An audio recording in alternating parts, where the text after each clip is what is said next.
अस्सलामुअलैकुम, welcome to my channel. कैसे हैं आप लोग। आज की वीडियो में हम प्लेनर ग्राफ्स को डिस्कस करेंगे और इसी के साथ साथ हमारा एक और टॉपिक है ग्राफ कलरिंग का।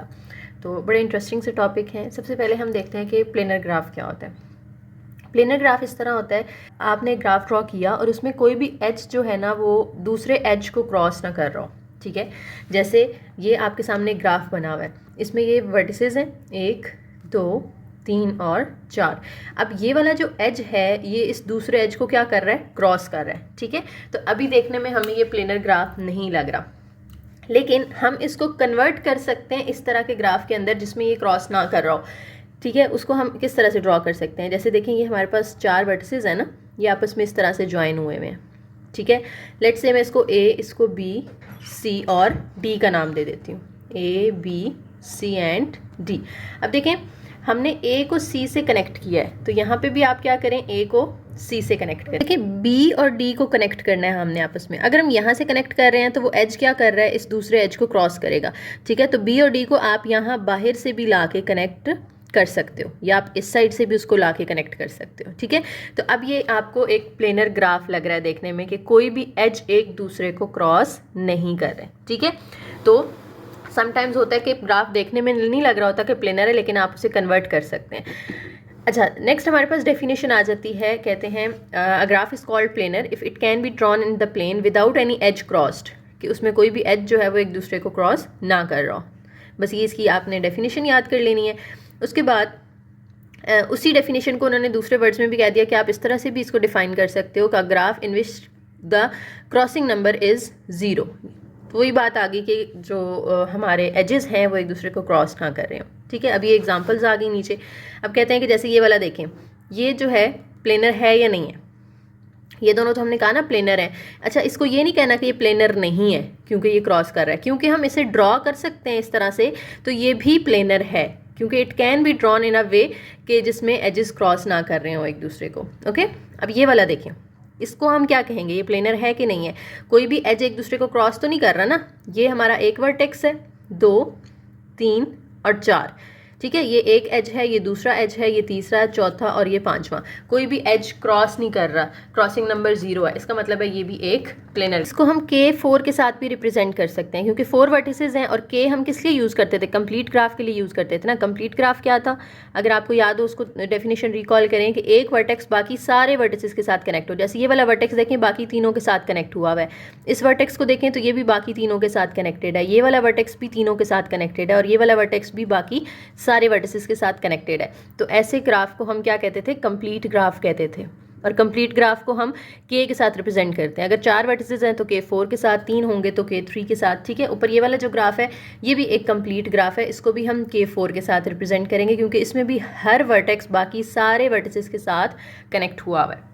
ये पॉइंट आपने MCQs के लिए याद रखना है कि जो कंप्लीट ग्राफ है वो हमेशा प्लेनर नहीं होते। वो सिर्फ तब प्लेनर होंगे अगर उनके नंबर ऑफ वर्टिसेस या 4 हैं या 4 से कम है। ठीक है, 2 वर्टिसेस हैं, 3 हैं, 4 हैं, तो वो ग्राफ प्लेनर हो सकते हैं। अगर कोई कंप्लीट ग्राफ जिसका वर्टेक्स जिसके नंबर ऑफ वर्टिसेस 4 से ज़्यादा हो जाएंगे फिर वो प्लेनर नहीं हो सकता। ये MCQs के लिए बस आपने स्टेटमेंट याद रखनी है। उसके बाद ये वाला देखें, एक ग्राफ दिया हुआ है, कहते हैं बताएं कि ये प्लेनर है कि नहीं है। तो देखें, हमारे पास अभी तो देखने में हमें लग रहा है कि ये एक एज है और उसको ये वाला एज ऊपर से क्रॉस करके जा रहा है। ये एज है और ये वाला एज उसको क्रॉस करके जा रहा है। ठीक है, लेकिन क्या हम इसको इस तरह की शेप के अंदर ड्रॉ कर सकते हैं कि ये एजेस एक दूसरे को क्रॉस ना करें।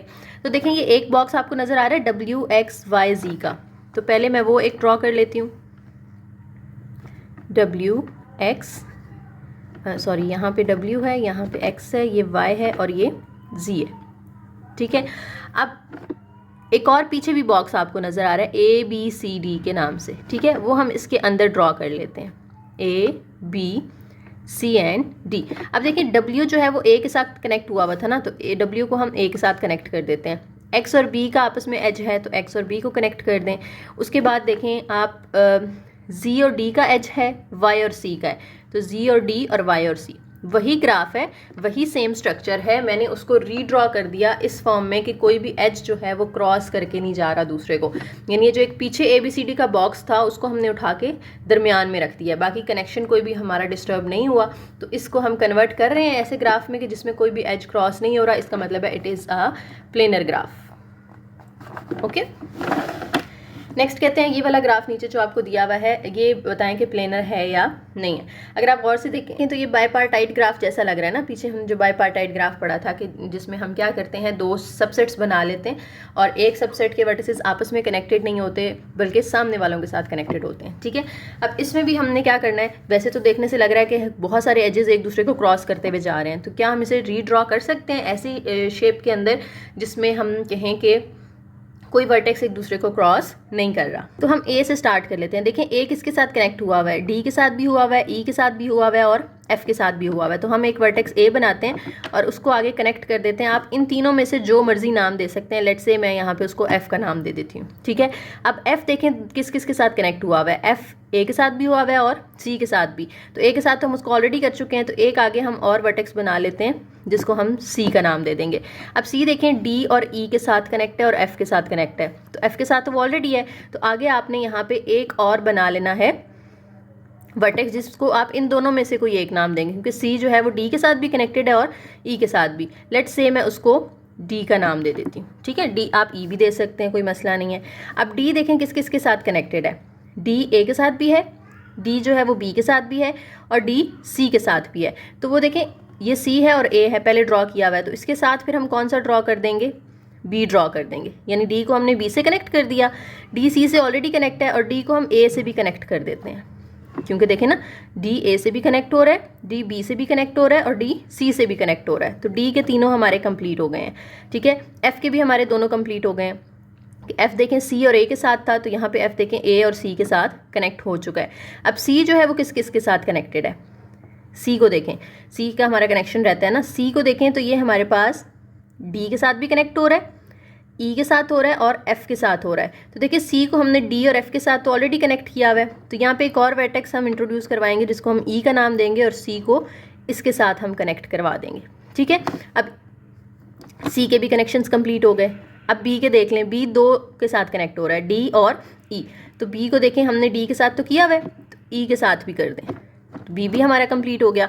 एक जो है वो किस किस के साथ हो रहा है, डी ई और एफ के साथ। तो देखें ए डी के साथ हो रहा है, ए को ई के साथ कर दें और ए एफ के साथ ऑलरेडी हो रहा है।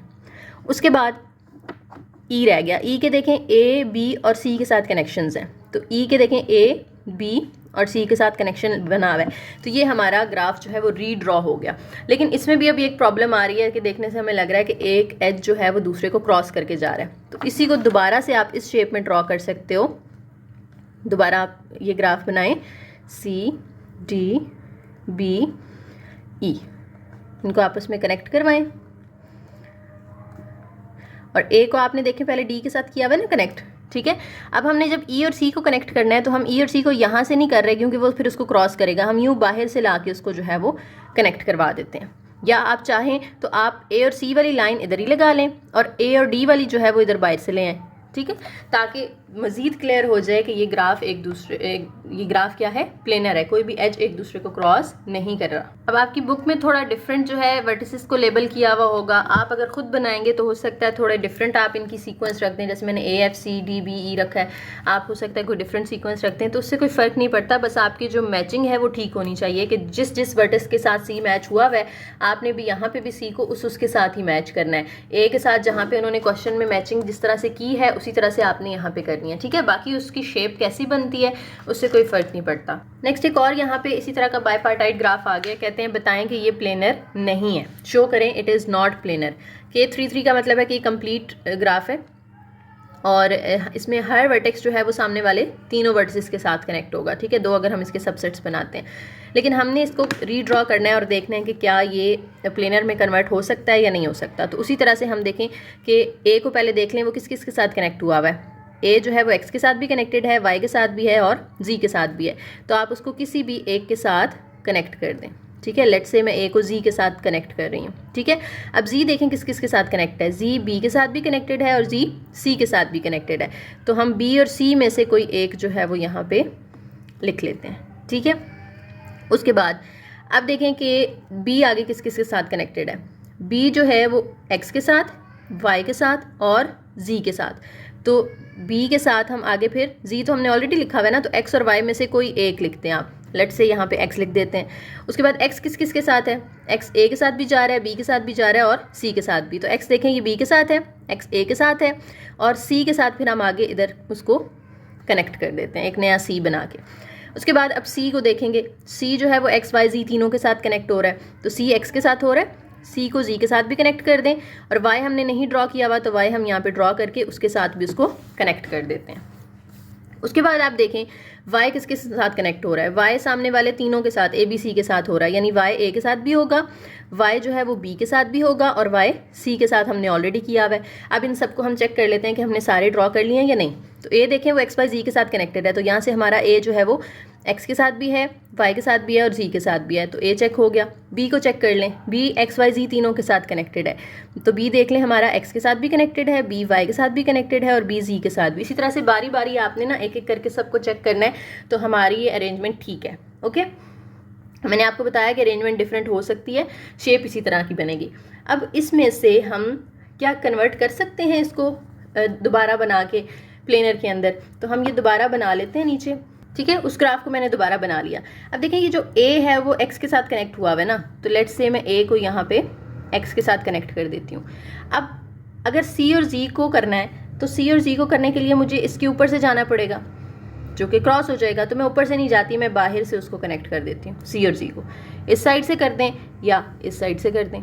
ठीक है, c और z को हो गया, a और x का हमने अंदर ही ड्रॉ कर दिया था, पीछे रह गया y और b। अब y और b को अगर हम अंदर से करते हैं तो वो उसको क्रॉस करेगा, तो अंदर से हम नहीं कर सकते।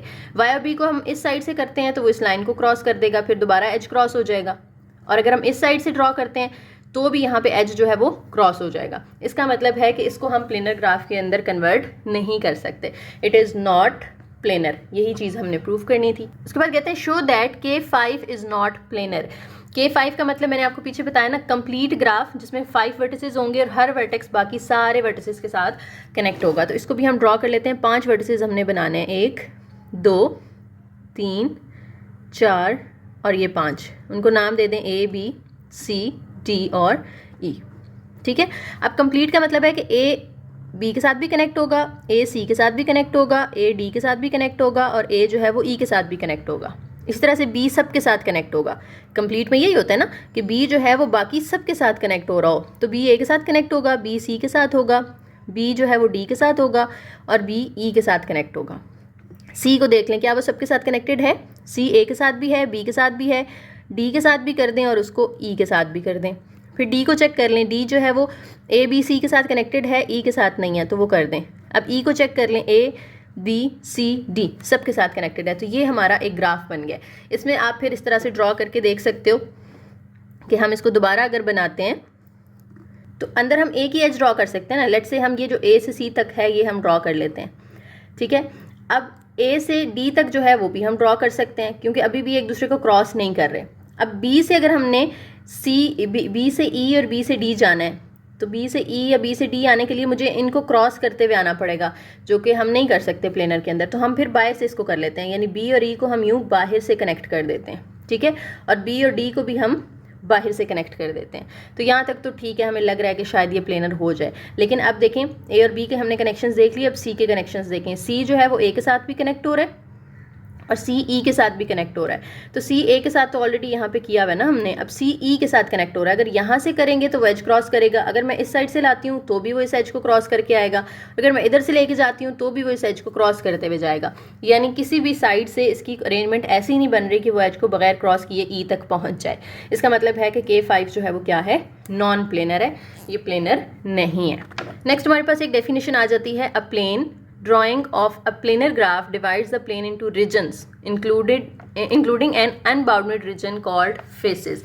कि हमारे पास इस तरह से अगर एक अरेंजमेंट है ग्राफ की, तो इसमें ये जो रीजन्स बने हुए हैं ना, एजेस को हम करते हैं तो बीच में क्या बन जाता है, रीजन। ये एक पूरा रीजन है, एक पार्ट बन गया, ये दूसरा रीजन है, ये तीसरा रीजन है। ठीक है, तो ये जो रीजन्स हैं इनको हम क्या कहते हैं, इनको हम फेसेस कहते हैं। ठीक है, ये एक फेस है, ये दूसरा फेस है, ये तीसरा फेस है, और एक फेस जो है वो बाहर होता है। जो बाहर होता है ना, इसको हम कहते हैं अनबाउंडेड फेस या अनबाउंडेड रीजन, जिसको इनफाइनाइट फेस भी कहते हैं।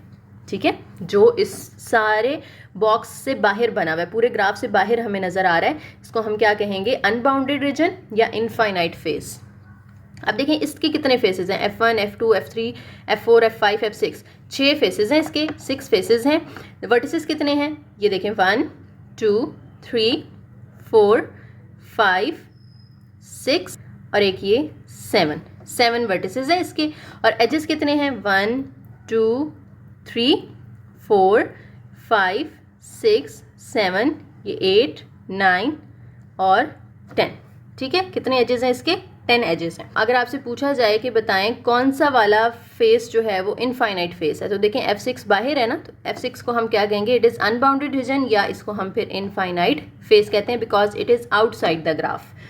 अब नीचे देखें एक और आपको ग्राफ दिया हुआ है, इसमें कितने फेसेस हैं, 1 2 3 4, ये हमारा 5 हो गया, 6 7 8 फेसेस हैं इसके अंदर। ठीक है, 8 फेसेस हैं। वर्टिसेस आप काउंट कर लें, ये जो कॉर्नर्स होते हैं 1 2 3 4 5 6 7 8 और ये 9 वर्टिसेस हैं। एजेस को काउंट कर लें, तो एजेस ये लाइंस होती हैं ना, ये काउंट कर लें आप, तो वो 14 एजेस मिलेंगे आपको। और ये F5 जो है वो इस ग्राफ से बाहर नज़र आ रहा है हमें, इसका मतलब है F5 जो है ये क्या होगा, अनबाउंडेड रीजन होगा, जिसको हम इनफाइनाइट फेस कहते हैं। ठीक है, अब यहाँ पे एक आइलर्स फार्मूला आता है, बहुत इंपॉर्टेंट है, MCQs और शॉर्ट क्वेश्चन दोनों में पूछा जा सकता है। आइलर्स फार्मूला के मुताबिक एक फार्मूला हमें इसने दिया था, वो क्या है, F = E - V + 2। F क्या है, नंबर ऑफ फेसेस, E क्या है, नंबर ऑफ एजेस, और V क्या है, नंबर ऑफ वर्टिसेस। तो फेसेस, एजेस और वर्टिसेस का अगर आपस में एक रिलेशन बनाया जाए ना, तो वो क्या बनेगा, F = E - V + 2। अब इससे रिलेटेड हमारे पास कुछ क्वेश्चंस हैं, हम वो भी कर लेते हैं। कहते हैं सपोज करें एक आपके पास ग्राफ है जिसके अंदर 30 एजेस हैं, इसका मतलब है E की वैल्यू क्या हो जाएगी, 30 हो जाएगी। If a plane drawing of this graph has 20 faces, यानी F की वैल्यू क्या है, 20 है।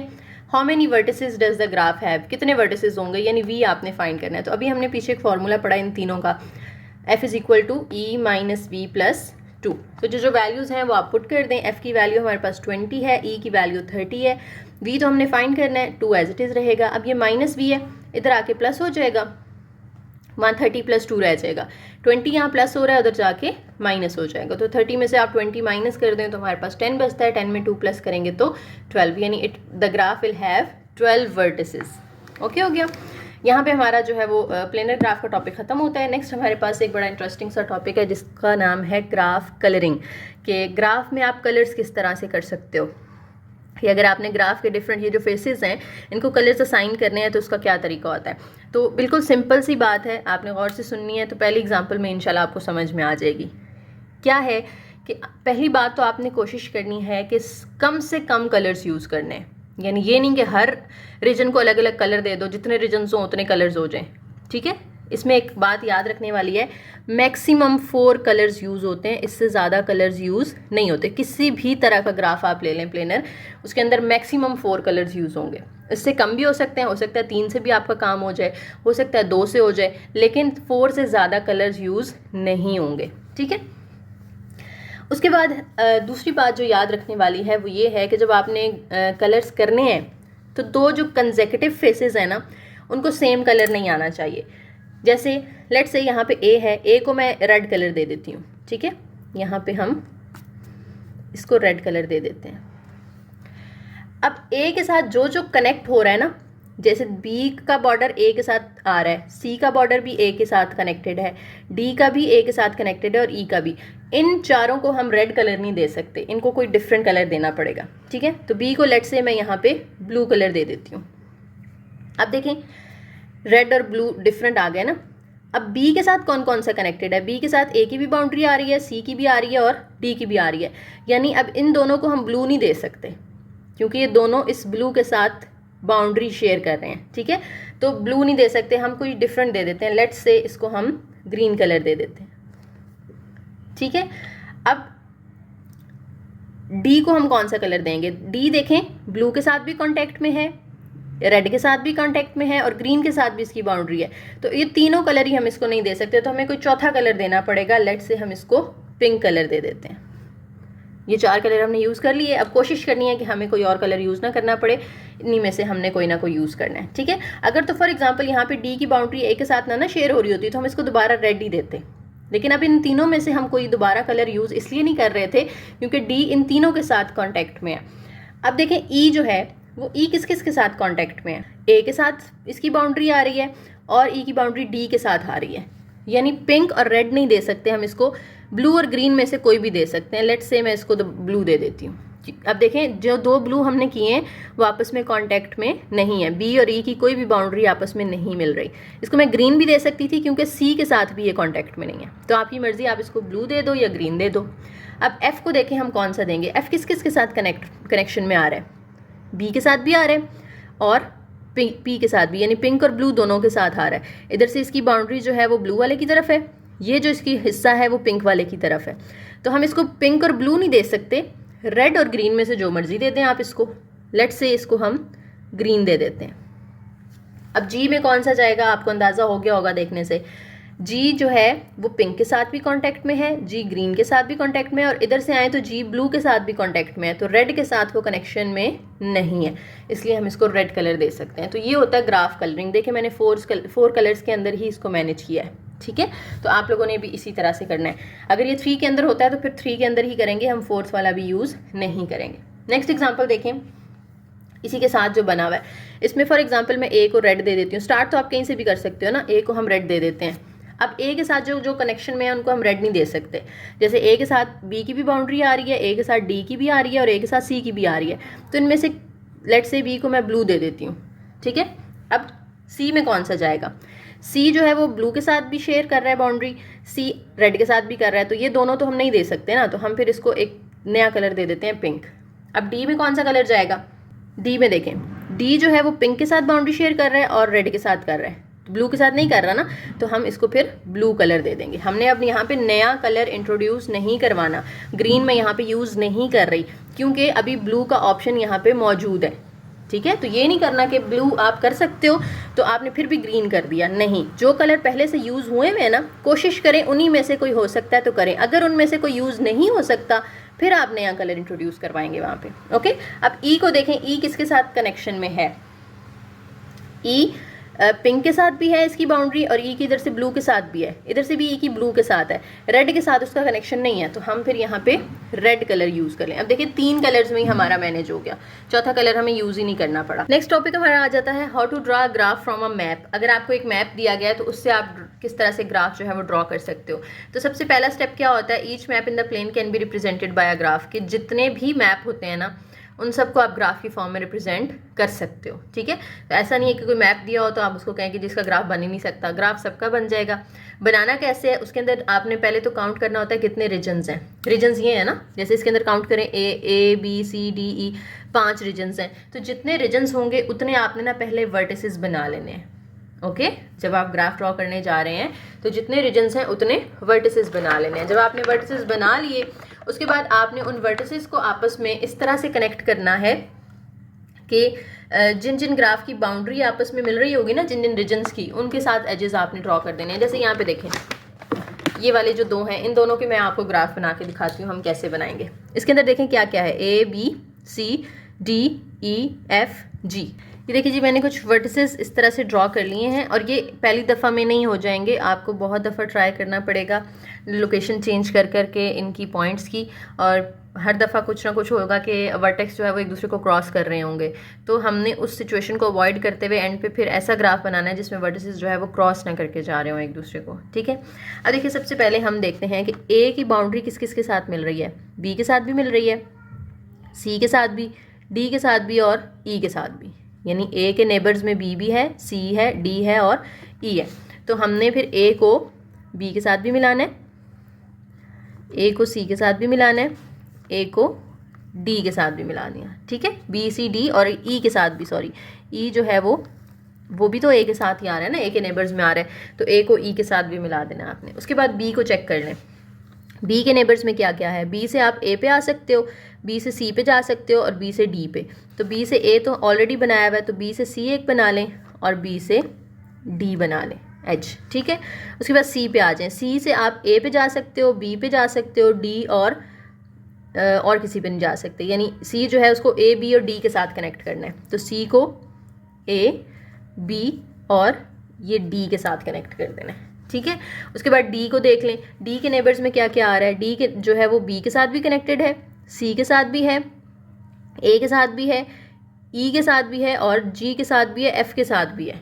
डी देखें सबके साथ कनेक्टेड है, ए के साथ भी है, बी के साथ भी, सी डी जो है वो फिर आगे ई के साथ भी कनेक्टेड है, एफ के साथ भी और जी के साथ भी, सबके साथ कनेक्टेड है। तो डी को देखें हमने ए के साथ भी मिला दिया, बी के साथ भी और सी के साथ भी, फिर उसको हमने आगे ई के साथ भी मिलाना है, एफ के साथ भी मिलाना है और जी के साथ भी मिला देना है।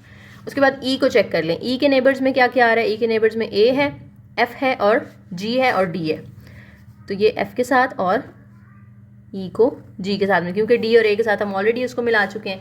उसके बाद एफ की बारी आ जाती है। एफ देखें वो डी जी और ई के साथ कनेक्टेड है। एफ जो है वो डी जी और ई के साथ कनेक्टेड है। उसके बाद जी जो है वो किस किस के साथ है, डी एफ और ई। डी ये एफ के साथ और ये ई के साथ ऑलरेडी हम सारे कनेक्ट कर चुके हैं। तो ये हमारा ग्राफ बन गया जिसमें कोई भी एज एक दूसरे को क्रॉस नहीं कर रहा। उसके बाद अगला जो है वो ग्राफ देख लेते हैं। इसके भी पॉइंट्स मैंने लगा लिए हैं। उसके बाद हम जो है उनको ज्वाइन करते जाएंगे।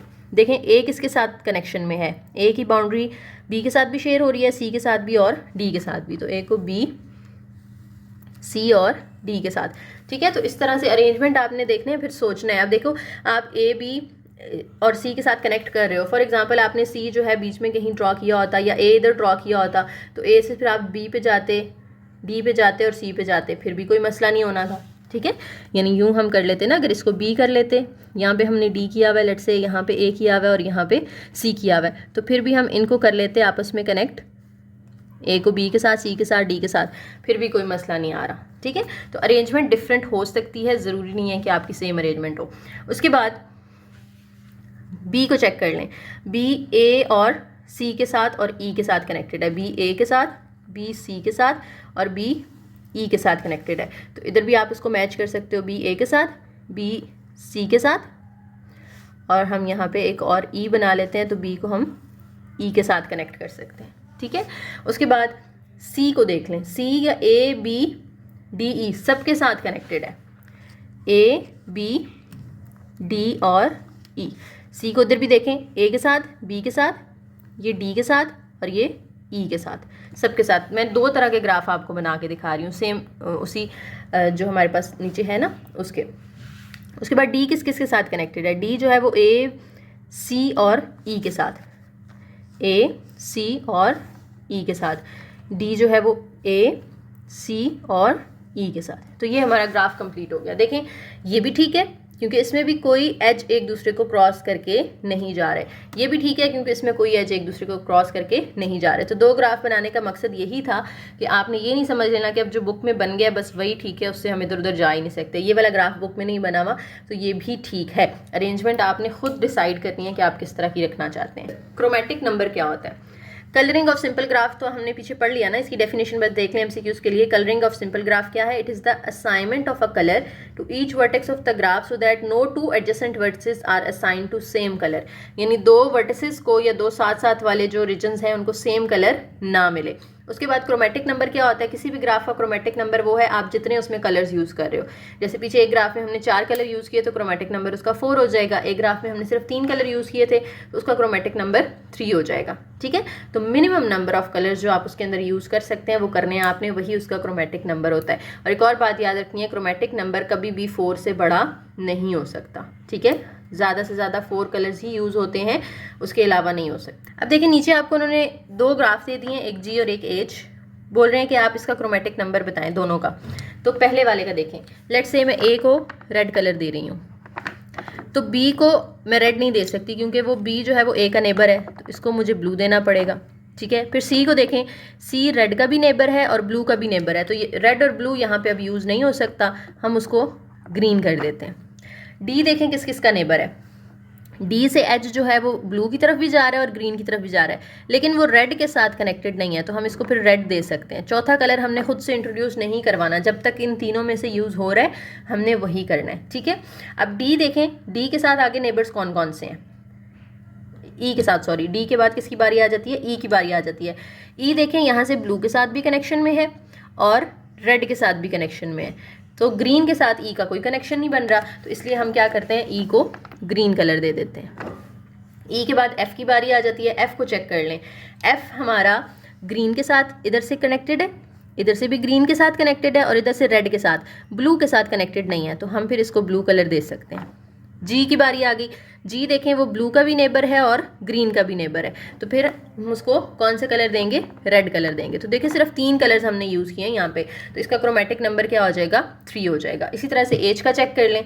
एज में भी आप पहले ए से स्टार्ट कर लें। ए को लेट से हम रेड कलर दे रहे हैं, ठीक है। अब ए के जो नेबर्स हैं उनको हम रेड नहीं दे सकते, उसको हम फिर यहाँ पे बी को ब्लू दे देते हैं।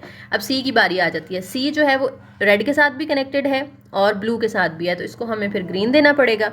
अब सी के बाद डी की बारी आती है। डी देखें आप ब्लू और ग्रीन के साथ कनेक्टेड है, रेड के साथ नहीं है, तो हम यहाँ पे उसको रेड कलर दे देते हैं। अब ई की बारी आ गई। ई ब्लू के साथ और रेड के साथ कनेक्टेड है, ग्रीन के साथ ई का कोई कनेक्शन नहीं बन रहा, तो हम इसको ग्रीन कलर दे देते हैं। एफ देखें ग्रीन और रेड के साथ कनेक्ट हो रहा है, ब्लू के साथ नहीं हो रहा, तो इसको हम ब्लू कलर दे देते हैं। जी को देखें, जी जो है वो ग्रीन के साथ भी कनेक्टेड है, जी ब्लू के साथ भी कनेक्टेड है और जी इधर से आके रेड के साथ भी कनेक्ट हो रहा है, तो ये तो तीनों कलर्स के साथ कनेक्ट हो गया। फिर हमें यहाँ पे मजबूरन चौथा कलर यूज़ करना पड़ेगा, पिंक, ठीक है। तो अब इसका क्रोमेटिक नंबर क्या हो जाएगा, 4 हो जाएगा। तो इस तरह से आप किसी भी ग्राफ का क्रोमेटिक नंबर जो है वो बता सकते हो, ठीक है।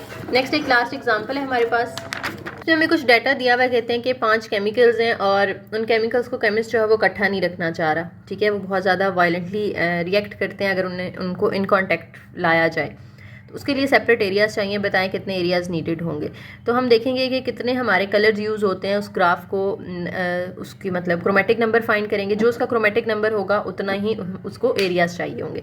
अब ग्राफ बनेगा कैसे, आप देखें यहाँ पे हमारे पास ए बी सी डी ई 5 हमारे पास वर्टिसेस बनेंगे, ठीक है। अब उनको हम देखें, अभी पीछे हमने ग्राफ बनाया था ना, पहले तो मैं यही अरेंजमेंट रखती हूँ जो यहाँ पे है, ए बी, यहाँ पे हम सी रख लेते हैं, यहाँ पे डी और यहाँ पे ई।